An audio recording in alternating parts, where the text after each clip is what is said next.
दोस्तों, आप लोगों को यह तो मालूम होगा कि हमारे हिंदू समाज की सबसे बड़ी कमजोरी है जात पात का भेदभाव करना।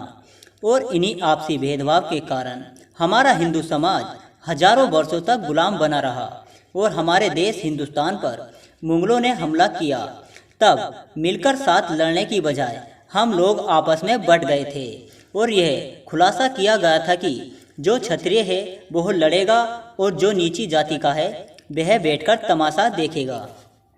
जिन्हें हम नीची जाति का कहकर अपमानित करते रहे और चमार कहकर अछूत कहते रहे और यहाँ तक कि बड़े पूर्वज इन्हें छूने से भी कतराते रहे, लेकिन असल में वो लोग चवर वंश के क्षत्रिय हैं। इस बात का खुलासा डॉक्टर विजय शंकर ने अपनी एक पुस्तक में किया।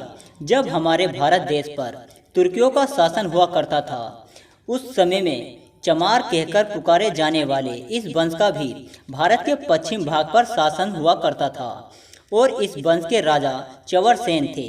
आज के समय में जिन लोगों को चमार और नीची जाति का कहकर संबोधित किया जाता है, इतिहास में उन लोगों को कभी ऐसे संबोधित नहीं किया जाता था। प्राचीन काल में ना तो चमार शब्द पाया जाता था और ना ही इस नाम की कोई जाति भी थी। और दोस्तों, चमार शब्द का प्रयोग सबसे पहले सिकंदर लोदी ने किया था। मुस्लिम लोग जब हिंदुओं पर दबदबा डाल रहे थे और हिंदुओं पर अत्याचार कर रहे थे, तब चमार कहे जाने वाले इन्हीं लोगों ने सबसे पहले मुस्लिम लोगों को करारा जवाब दिया था और दोस्तों, मुस्लिम लोगों के खिलाफ आवाज उठाई थी। चमारों लोगों को दबाने के लिए सिकंदर लोदी ने बलपूर्वक उन्हें चरम के काम में डाल दिया था और उन लोगों का अपमान करने के लिए चमार शब्द का प्रयोग किया था। चमार कहलाने वाली इस जाति के गुरु संत रैदास, जिन्हें आज रविदास के नाम से जाना जाता है, उन्होंने सारी दुनिया के सामने मुल्ला फकीर को लड़ाई में हरा दिया था। मुल्ला फकीर ने अपनी हार मान ली थी और वो हिंदू बन गया था, लेकिन सिकंदर लोदी गुस्से से आंख बबूला हो गया था और उन्होंने संत रैदास को जेल में डाल दिया था। उसके बाद चवर सेन के इन वीरों ने दिल्ली को चारों तरफ से घेर लिया था और इसी के चलते सिकंदर लोदी को संत रैदास को छोड़ना पड़ा था।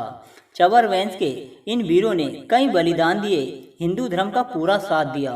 और सोचने की बात तो यह है कि इतने जुल्म सहने के बाद भी इस वंश के वीर हिंदू ही बने रहे, जिन्होंने कभी इस्लाम धर्म को नहीं अपनाया। और हम चमारों हिंदुओं को अपने लोगों से ज़्यादा भरोसा अंग्रेज़ों पर था, जिन्होंने झूठ बोलकर हमारे ही लोगों को अछूत बना दिया।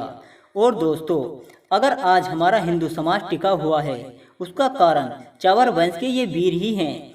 उन्होंने अपने आप को नीच कहलाना पसंद किया और दूसरों के नीचे काम करना पसंद किया, पर इस्लाम धर्म को कभी नहीं अपनाया। तो दोस्तों, यह सब जानने के बाद आप समझ गए होंगे कि हम चमार नीच और अछूत नहीं हैं।